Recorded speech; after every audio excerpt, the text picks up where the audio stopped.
بداية أود أتقدم بالشكر الجزيل لصاحب السمو وسمو رئيس مجلس الوزراء الذين أنصفونا بمرسوم الضرورة الذي عدل وصوب الخطأ التشريعي اللي كان بالفترة السابقة، اللي غيبنا طوال 12 سنة وحرمنا من حقنا الدستوري مشاركة بالانتخابات ترشحا وانتخابا، فلهم منا كل الشكر والثناء.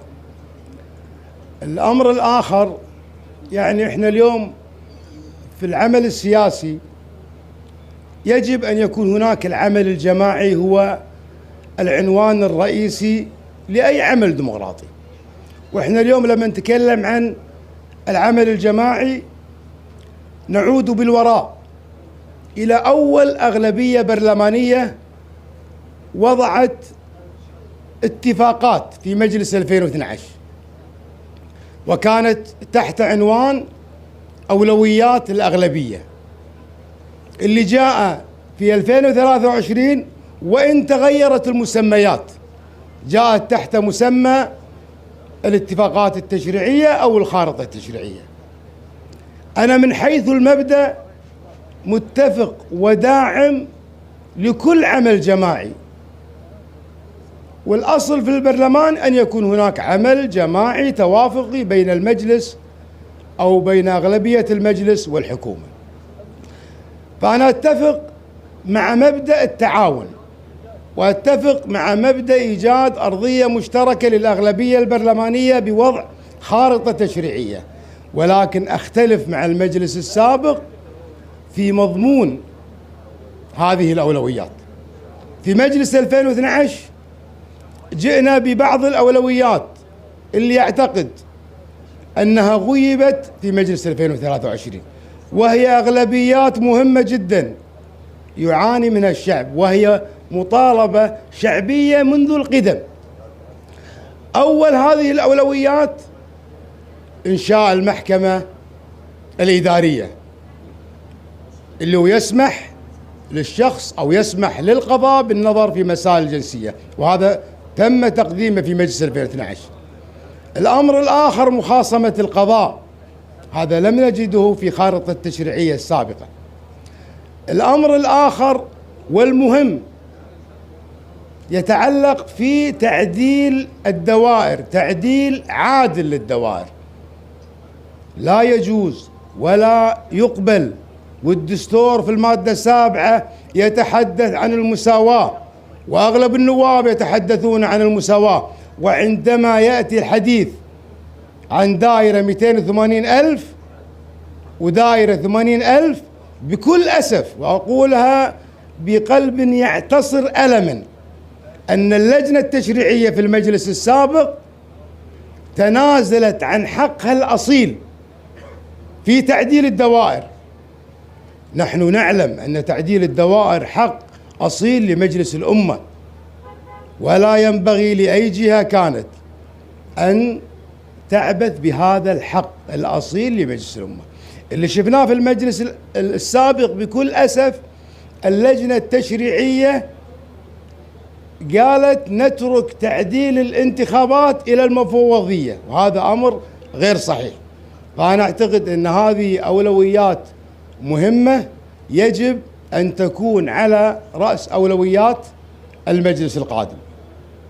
تحدثنا عن مخاصمة القضاء، تحدثنا عن المحكمة الإدارية، تحدثنا عن تعديل الدوائر، تحدثنا عن الحبس الاحتياطي، وكان متصدر أولوياتنا في أغلبية 2012. للأسف لم نجد هذا الأمر في خارطة التشريعية السابقة. اليوم الكل ينشد العمل الجماعي، الكل ينشد التوافق، لكن يجب أن يكون التوافق على أمور محددة وأولويات محددة، ولا يعني هذا التوافق أن نطلق العنان. يجب أن يكون هذا التعاون والتوافق بين المجلس والحكومة مبني على الشفافية، فلا ينبغي أن تكون الحكومة تحت بند أن هناك خارطة تشريعية لا يتم التعامل مع النواب وأسئلة النواب، وهذا بكل أسف رأيناه في المجلس السابق.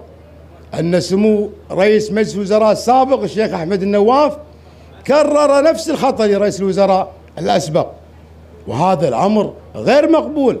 لا تحدثني عن تعاون في التشريعات وعدم تعاون وعدم تعاطي مع المجلس في قضية الإجابة على أسئلة النواب. رسالة أخرى لسمو الرئيس الشيخ محمد صباح السالم. يا شيخ محمد، أنت قطعت عهدا أمام مجلس الأمة في قضية الزيادات المالية للموظفين في 5/2. انتهى هذا الموعد أمس. أنت اليوم ما وعدت النواب، اليوم ما في مجلس. أنت يجب أن يكون أمامك التزام أدبي أمام الشعب الكويتي. الشعب الكويتي ما له علاقة في المجلس، له علاقة بوعد أطلقته في 5/2 أنك خلال شهر ستنتهي من الزيادات المالية، وهذا الأمر ما هو مقبول. هذا الأمر ما هو مقبول. احنا ما نبي نتكلم عن الغلاء والتضخم والمشاكل المالية اللي يعاني منها الناس. وإذا كانت تنظر الحكومة أن هناك تكسبات على المطالبات المالية بما يعني يثقل كاهل الدولة، اليوم الكرة بملعب الحكومة، اليوم ما في مجلس، ونحن أمام وعد سابق، مو وعد للمجلس، وعد للحكومة. أنت أطلقت وعد أن خلال شهر سينتهي موعد نظر الحكومة في قضية التعديلات. أمر آخر يعني لازم يكون واضح عند الشيخ محمد إذا تم تكليفه في تشكيل الحكومة القادمة. إذا هذا المجلس أو المجلس السابق أخطأ وعطاك شهر، فالمجلس القادم لن يخطئ إذا أعطاك يوم واحد. إذا هذا المجلس أخطأ إن أعطاك مهلة شهر اللي شاف نتيجتها الآن، المجلس القادم سيخطئ إذا أعطاك يوم واحد. هذه القضايا الأساسية، معيشة الناس، لا يجب أن تكون عرضة للتكسبات السياسية من كل طرف. وأنا اليوم أدعوك عبر شاشات الإعلام، أنت قطعت وعد يا شيخ محمد، التزم بهذا الوعد. الشعب الكويتي ينتظر هذه الزيادات وأنت لا تعلم. انزلوا الدواوين، شوفوا حاجات الناس. ترى الشعب يئن من مشاكل مالية عديدة ومتفائل، كل ما جينا ديوانية يقولون إن شاء الله بكرة في زيادات. فأنا أتمنى أن تلتزم بهذا الوعد اللي قطعته على نفسك للمجلس السابق. الأمر الآخر مرتبط سواء في سمو الشيخ محمد صباح السالم أو في أي رئيس وزراء يتم تكليفه في السابق.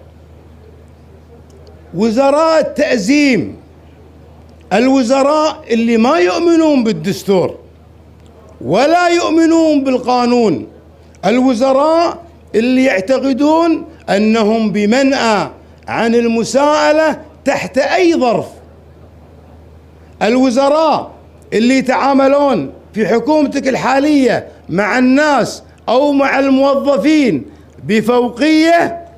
أنا كلامي كان واضح في تغريدتي الأخيرة. أي وزير يتعامل بفوقية مع الشعب أو مع الموظفين بوزارته أو مع القضايا الملحة الأساسية بفوقية ولا يتجاوب مع أعضاء المجلس، أنا كلامي كان واضح في تغريدتي السابقة أن المواجهة حتمية في أمور كثيرة. أنا اليوم حبيت بس أسلط الضوء على أبرز العناوين. في المرحلة القادمة إن شاء الله في حملتنا الانتخابية سوف أتحدث بالتفصيل عن جميع الأمور. في الختام أسأل الله التوفيق للجميع، وأن يخرج خيارنا لما هو مصلحة الكويت، وأن يحفظ الكويت وشعبها تحت قيادة صاحب السمو أمير البلاد حفظه الله ورعاه. والسلام عليكم ورحمة الله وبركاته.